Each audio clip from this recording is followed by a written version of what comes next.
What's up, YouTube? What is happening? So today we are going to be reviewing a new soap, and I'm starting a series. I just started a playlist where I'm going to be reviewing and using all the soaps that are currently out on the market. I'm just going to do them one after another, and before you know it, the playlist is going to be full with every soap, and you'll have a review on them. I'll do comparisons, show you what works what best with, what type of tools, whether it's better to apply it directly to your applicator, to the water, spray bottle, all that good stuff.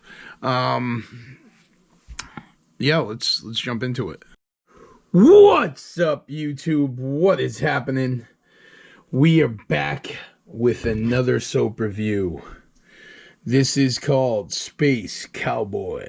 It's literally an alien on a horse. It says window cleaning soap, super slick, slow drying formula, ammonia free, wrinkles dirt and grease. Add about 1 squeeze per gallon of water. Add some more for extra glide and foam. Safe on tinted and low E glass, fresh scent.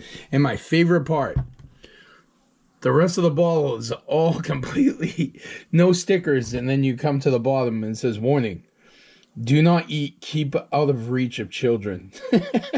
I thought that was so odd. Like, just for it to be down there, the rest of the bottle is just like green. But it looked cool, looked fun, and I said I gotta try this out. It caught my eye. Just, this. If you look at everybody else's, you got like Mormon, Maker, Sorbo, this is out the box. Maybe this was like this guy. I don't know who this is connected to, like who created this. Do they have other crazy creations to do a window cleaning? I know nothing else about this except Space Cowboy. So might have been like a Lone Ranger. He like created a cool window cleaning soap and was like, yo, I'm gonna sell it. I don't know how it happened. I'd love to know, like, just my curiosity. But we're about to cut to a clip of me doing some residential interior glass using this, and I'm using the Mormon Liquidator. I think the Mormon Liquidator is the best test for a good gliding soap, because of, how we use the Mormon Liquidator and because of the pressure that's put on the end clips. Like, if you don't get a really good glide with the Liquidator, you know what I mean? That's why I go so heavy on the rubber when I talk about rubber. And, I'll get a lot of guys be like, this rubber sucks.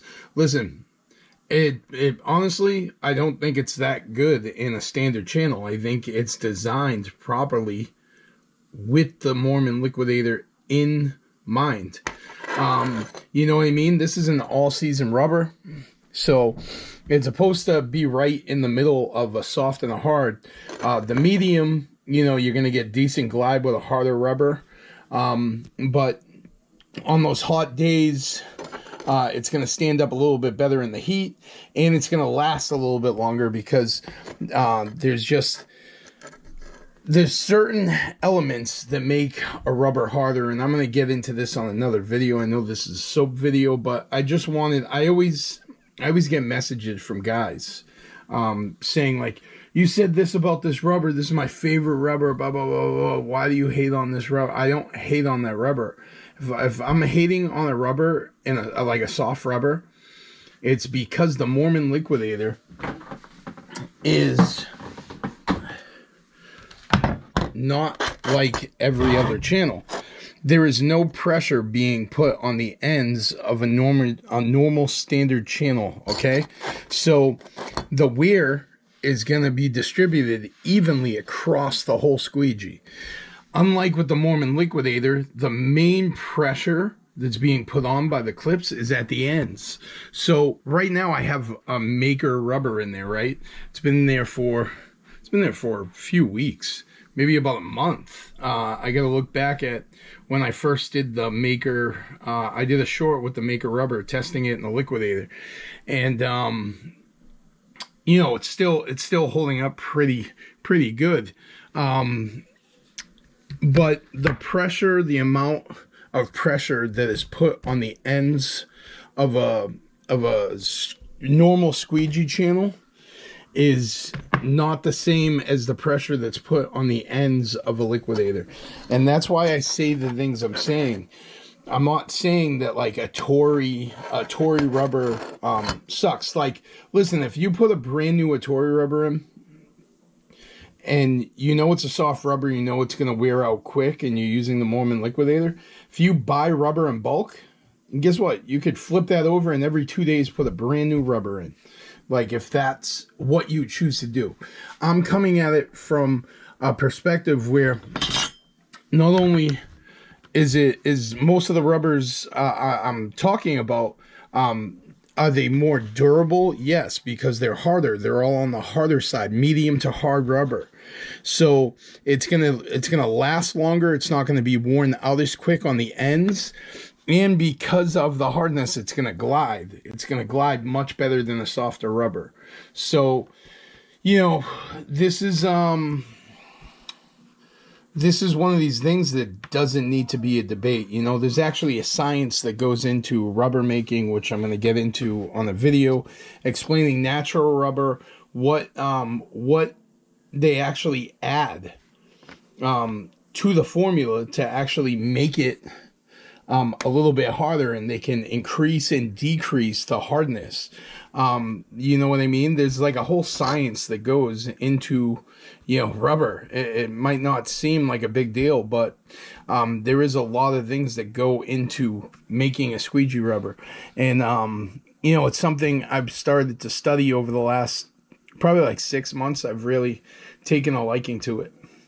But, and for another video, I get passionate about things because they consume my time and attention, and I can get very tunnel visioned. And what that allows me to do is I can absorb like a whole lot of information in a short amount of time, and I can just start consuming and consuming and consuming. And next thing I know, I have a lot of information, and I get excited about it because it makes sense to me and interconnects into everything else that I'm doing. So it's like if I'm talking about soap, it leads to a rubber, because you know what I mean? It's just the way my mind works. And sometimes that can be hard to control. So back to the Space Cowboy.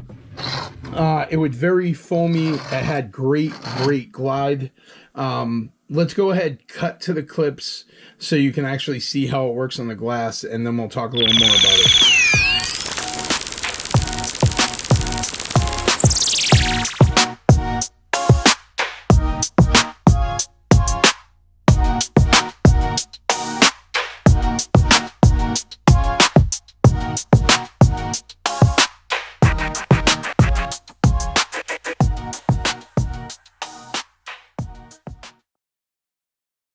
All right, so now that you got to see it in action, I just want to go and say that, like, even like apart from the liquidator, like if I was to tell someone to use the liquidator, I'd always promote like the best way to do it would be added directly to your applicator. That's the best results I've ever gotten with the Mormon liquidator, is adding this soap directly to the Mormon flick pad and using it that way.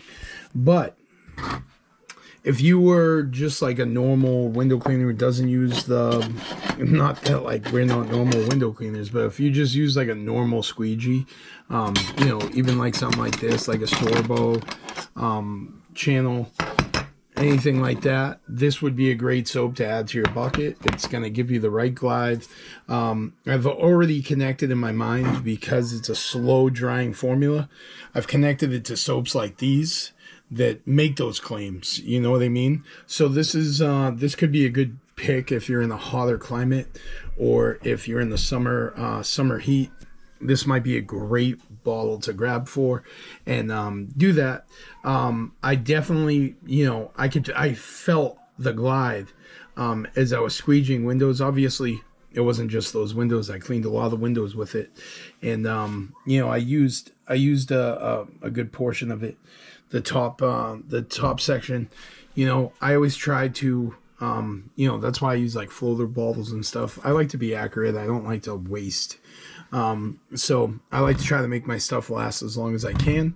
Obviously, that's just smart. And, you know, with all the soaps I'm starting to accumulate, Um, I'm gonna have plenty of soaps to pick from. So, I'll have some probably on a weekly basis. Next week, I'm gonna buy another like 3 or 4 soaps. I get a lot here. I mean, I'm not missing a whole lot. So I will, I'll get the Sorbo review out maybe next week or something like that. I'm gonna use a quadrupod. I'm gonna show you the whole breakdown. I'm gonna do a rubber docket video soon showing Sorbo guys how to cut their own rubbers. I'll show you guys the Life Cart. Maker just came out with a brand new bucket. I get the Trident belt right there. So I'll be getting the new Maker bucket soon. Another video I have coming up is a bucket video. These aren't all my buckets. I got 1, 2, 3, 4, 5 just right here. I have a whole lot more buckets. So, it's kind of a small space. I can't fit everything I have into this one space. But we're going to have a new spot where we're going to be doing videos from, because my house is going on the market. Literally next week, it goes on market. And I'm selling my house and moving back to Boston to grow my business. So you're gonna have all types of content. We'll have business content. We're gonna do it all. So it's gonna be fun. There's a lot more stuff coming with this channel. I have a pretty clear vision for the channel and what it's gonna look like, and the content is gonna get funner. And I had a talk with another guy who wanted to start a podcast, a window cleaning podcast. You know what I mean? I'm open to I'm open to a lot. I love window cleaning. I love window cleaning content, and at the end of the day, like you guys know, I'm not a salesman. I'm not here to sell you anything. I'm just here to show you what's ergonomic and efficient, what works, what doesn't work, and what's the best. And ultimately, despite what guys might get upset, this is just how I'm doing it. So, all right, I will see you guys on the glass, and that's it.